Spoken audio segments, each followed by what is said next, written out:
Okay, Jeffrey, this is live off of Coach Whitty, and I want to start from right there. As you can see that your hands are connected to your back shoulder there, but the end result that we have is a swing that ends up being very much around. See, we're not getting that extension through. And remember, we don't think about extension. Extension is a byproduct of everything that happens before that. But see how you're connected right there? Okay. Now, I would recommend over the winter that we make a fairly significant change in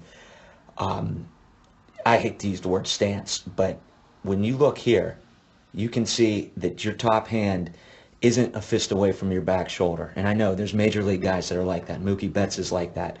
But as you start your swing, right, and I don't really see that separation between your back elbow and your hands, right? See how it's kind of coming together? And if you look right there, it is inevitable that we are going to come around the baseball because our hands aren't close to our back shoulder. I can't bring it up right now, but please watch the Gary Sanchez one and see how he's working. He's got his bat a lot more vertical, and he's starting with his top hand a fist away from his back shoulder, and his hands stay connected, and he works away. It's inevitable we're around because see all the distance? See all the distance between your top hand and your back shoulder, right? And we don't see that elbow working independent of the hands like you saw on Sanchez. See how they start to come together? And look how much separation there is. Now we're trying to pull back in. We're trying to pull back in.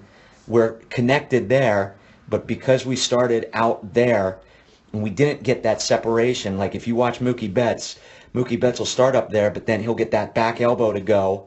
His hands won't go while he's starting his hip turn, and his hands pull in a fist away from his back shoulder. You're coming both together a little bit there.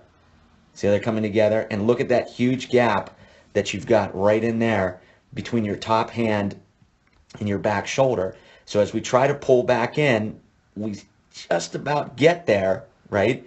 But we've already committed to a flight path that is more around the baseball at the end. Okay, Jeffrey, this is your second at bat off Coach Whitty, and I put Sanchez up next to you to try to illustrate these points. And you can see as you're taking your stride, okay, see how your hip turn and your hands are starting to come together right there. See, we're really not getting a stretch, and we're not seeing that back elbow work independent of our hands. And we can see how our hands are way away from our back shoulder, right? And our bat's all the way back behind our head. I think would be better if we were a lot more vertical. But see how it's coming together there? Now as you come in, that's the one you took. All right. Now, same thing. See how they're coming together? They're coming together. They're coming together.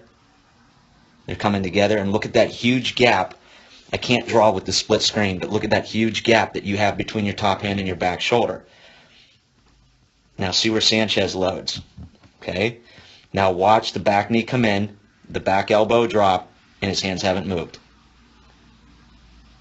Look at that.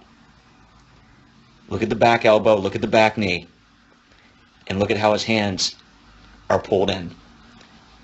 See all that space that you have right there? See how he has no space at all. Very little space. See how our path is around? See how our path is around? Okay? See how he is straight at it. Stretch right there. Now he pulls his hands right through. Stretch. Hands pull through.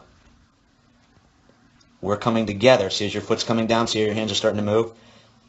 And see how around we are. Whereas,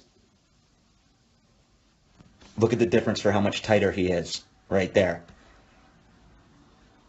Arms and around. Stretch and pull our hands through. And the end result is from impact to extension. See the length that he gets? See how our direction is around there.